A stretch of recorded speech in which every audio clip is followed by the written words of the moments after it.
itu yang disebut dengan kemasan itu namanya zahir. Isinya di dalam botol itu disebut dengan batin. Jadi di dalam sholat ada dua. Kalau seandainya orang yang ingin minum tanpa ada kemasan boleh tidak? Tidak boleh. Mau taruh di mana itu? Jadi harus ada kemasan. Begitu juga kalau seandainya ingin sholat, ingin minum, kalau seandainya ada kemasannya tapi tidak ada air, ya juga tidak bisa minum. Mau minum apa kalau tidak ada air? Maka di dalam sholat itu harus ada dua, harus ada kemasan, harus ada isinya, harus ada zahir, harus ada batinnya. Selama ini kita mungkin mengatakan saya sebenarnya secara zahir sudah mantap, tapi batin saya yang setengah mati. Adapun masalah ini jemaah sekalian, sebenarnya zahir pun dari kita mungkin banyak juga yang salah, ataupun tidak salah, tapi yang harus kita tahu bahwasannya masih banyak sunnah yang kita tidak lakukan. Karena dalam sholat itu banyak sekali sunnahnya jemaah sekalian. Bahkan Al-Imam Abdullah Al-Idrus, beliau itu ketika menyampaikan bahwasannya sholat sunnah itu 2 rakaat, di dalam sholat sunnah itu sunnahnya itu sampai 500 sunnah, sampai 500 sunnah. Coba kita hitung sunnah kita berapa di dalam sholat 2 rakaat, dari mulai angkat tangan takbiratul ihram, kemudian ketika bacaan-bacaan di dalam sholat yang sunnah, bacaan yang sunnah ya, bukan bacaan yang wajib. Nah, oleh sebab itu jemaah sekalian yang dimuliakan Allah, saya tidak mau jelaskan secara rinci. Di dalam sholat itu ada yang wajib, ada yang sunnah. Ini harus kita tahu, di dalam sholat ada yang wajib, ada yang sunnah. Kalau kita meninggalkan satu daripada kewajiban di dalam sholat, ada namanya rukun itu, kalau kita tinggalkan maka tidak sah sholat kita. Salah satu contoh rukun di dalam sholat adalah membaca Al-Fatihah. Kalau orang tidak baca Al-Fatihah di dalam sholat, baik imam maupun makmum, maka sholatnya tidak sah. Jadi makmum pun wajib baca Al-Fatihah, bukan hanya imam ya. Begitu juga salah satu contoh daripada rukun sholat adalah ruku. Kalau orang tidak ruku maka tidak sah. Jemaah sekalian yang dimuliakan Allah, saya akan praktekkan saja bagaimana cara sholat yang benar. Bukan juga kita katakan benar, tapi menurut madhab kita, madhab Imam Asy-Syafi'i. Tapi di sini saya akan sentil beberapa madhab, mungkin 4 madhab sekaligus saya akan sentil, supaya ada perbandingan, supaya kita tidak saling menyalahkan. Karena zaman sekarang ini lihat sampai yang lain, oh ini salah, ini sesat pesat. Baik Ustaz, bagaimana orang yang ketika berniat sebelum mengangkat atau sebelum berucap Allahu Akbar, kemudian dilafadzkan, apakah itu disebut dengan niat? Itu namanya membantu niat. Tapi apakah itu dihukumi niat? Jawabannya tidak. Kenapa? Karena belum masuk sholat. Saya tanya, ketika ada orang usolli fardal maghrib 3 raka'atin mustaqbilal qiblati ma'muman ada'an lillahi ta'ala, sudah masuk sholat atau belum dia? Belum. Berarti itu tidak dihukumi sebagai niat. Kapan niat itu? Dalam madhab kita ya, kapan niat itu? Niat itu ketika Allahu Akbar. Ketika Allahu Akbar, di situ kita hadirkan niat di dalam hati. Tidak mungkin lagi dilafadzkan. Lafaz itu sebelum takbiratul ihram. Di situ kalau imam sebelum salat, shalli fardal maghrib 3 raka'atin mustaqbil qiblati ma'mum atau imaman ada'an lillahi ta'ala. Allahu Akbar, agak panjang Allahnya. Kenapa agak panjang? Karena menghadirkan niat. Dan harus saya sampaikan, niat yang wajib kita hadirkan di dalam hati itu cuma 3. Kalau dia jadi makmum jadi 4 yang wajib dihadirkan di dalam hati. Yang pertama usolli, yang kedua fardu, yang ketiga nama sholatnya. Cuma 3 itu yang wajib. Mana 3 raka'atin, mana 4 raka'atin, tidak wajib.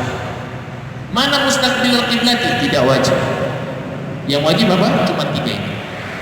Usolli fardal maghrib, contoh tadi. Salat isya nanti usolli fardal isya. Salat subuh usolli fardal atau fardus subhi atau fardal fajri. Cuma 3. Tapi kalau kita jadi makmum maka kita tambah makmuman. Nah itu beda kan. Oleh sebab itu jemaah sekalian yang dimuliakan Allah, apakah boleh niat itu pakai bahasa Indonesia di dalam hati? Jawabannya boleh. Jadi kadang-kadang kalau kita pergi di Saudi, lihat orang nih, kok dia punya lain kok ini tidak disampaikan? Karena memang ini bukan wajib, mengatakan bukan wajib tapi sunnah. Baik.